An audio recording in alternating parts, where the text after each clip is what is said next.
Good morning, everyone. It is a great Tuesday morning once again, June 22nd, I believe it is. So, June 22nd, it is a great day, and thought I'd share a little bit today through the book of Daniel, just for a few verses in Daniel 6, verses 1 through 3. We're going to talk a little bit about living a life of integrity in a world gone crazy, which we definitely know that is the case.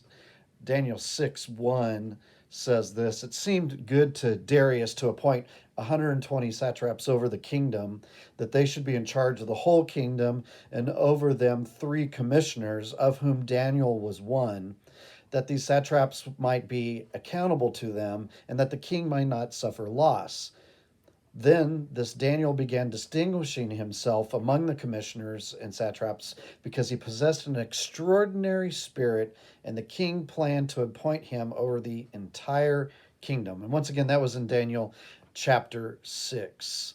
One of the things we need to remember in the scheme of our lives and far past us and far before us is that nations come and nations go, but God's plans continue through people of biblical integrity, no matter what is going on around them. In Daniel chapter 6, if you know the book of Daniel at all, and we went through that a little while ago, Daniel 6, King Nebuchadnezzar is gone. Belshazzar, his son and successor to the throne, is gone.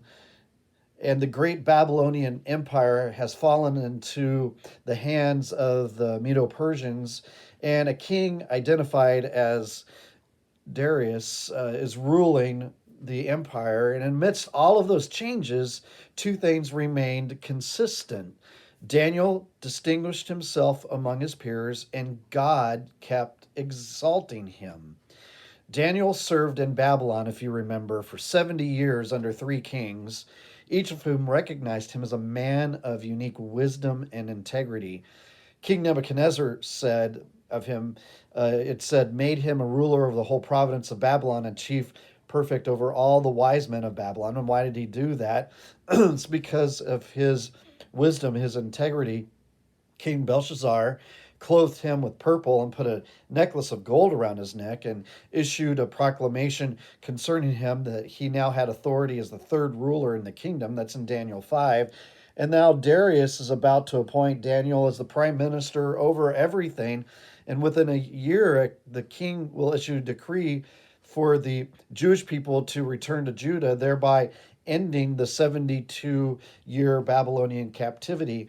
And really, when you think about it, he probably made that decree because of Daniel's wisdom and influence. All of that to be said, that through Daniel's faithfulness in all of those different situations, we learn, obviously, we need to remember that God is sovereign and he accomplishes his plan regardless of what's going on around us. And despite any of the social or economic changes that come, we are called to remain faithful to Christ. We are called to remain faithful to Christ, just like Daniel was faithful to God. And God's going to use us. He's going to use us in ways that are beyond all that we can think or that we can imagine. You know, think Ephesians 3:20 in that mindset.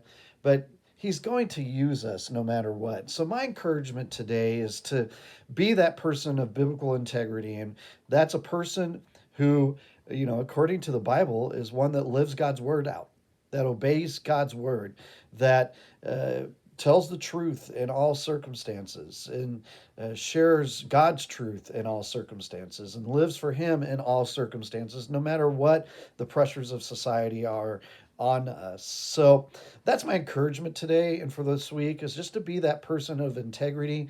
And it'll be interesting for us as we go through life, all of us in our different roles, to see how God uses us as part of his sovereign plan as God's people of integrity.